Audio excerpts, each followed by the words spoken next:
Before I launch into this, I want to make a few things very clear. First, I strongly suspect that I'm speaking for a lot of people in this video, but I'll let you be the judge of that, because I can only guarantee that I speak for myself. Second, and let me make this abundantly clear from the start, I do not respect mainstream Islam any more or less than mainstream Christianity or any other religion, which is to say that I have very little respect for it. However, as I've made clear in previous videos, I respect most Muslims like I respect most Christians, because most of them are decent human beings and are more interested in making friends than in hurting me. This statement will of course lead to the "there are no moderate Muslims" argument.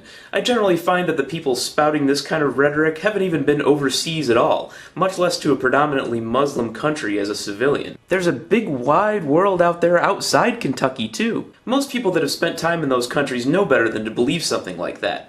Oh, and you think the moderates are just as bad as the radicals because they indirectly prop up the system for our enemies? Yeah, I remember 19 guys who bought that same argument back in 2001. They killed themselves and took 3,000 civilians with them because those civilians were just propping up the system. Do you still like that argument? So let's talk about book burning and other similar displays of protest. Is it really that hard to understand why so many atheists would think that burning a book as a serious protest is a stupid idea? The symbolism of book burning that so many oppressive regimes have used over the centuries is part of it, yes, but that's really just the icing on the cake. After we all talk ourselves blue in the face and correctly agree that we have the right to do it, let's talk about what burning a book will actually accomplish. Ultimately, most of us want to reduce the influence of religion, right? When was the last time insulting someone with no argument behind it changed someone's mind about religion?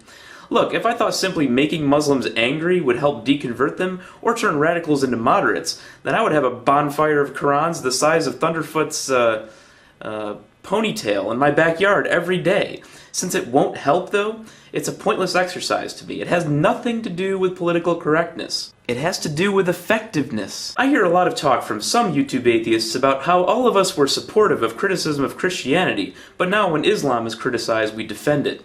These same YouTube atheists have all made videos that I've enjoyed in the past, with reasoned arguments, hours of research, diagrams, quotes, just amazing works of persuasion against Christianity. Now these same people make videos advocating the expressive equivalent of poking people with a stick, and expect us to shower them with the same praise. I have an idea. How about picking up a book and doing a little research like you used to? Islam is ridiculously fertile ground for videos about how backward and oppressive religion can be. You could make a whole series on their horrible anti-human beliefs, just like you did about Christianity. Some of you have made those types of videos before about Islam, and I'd love to see more.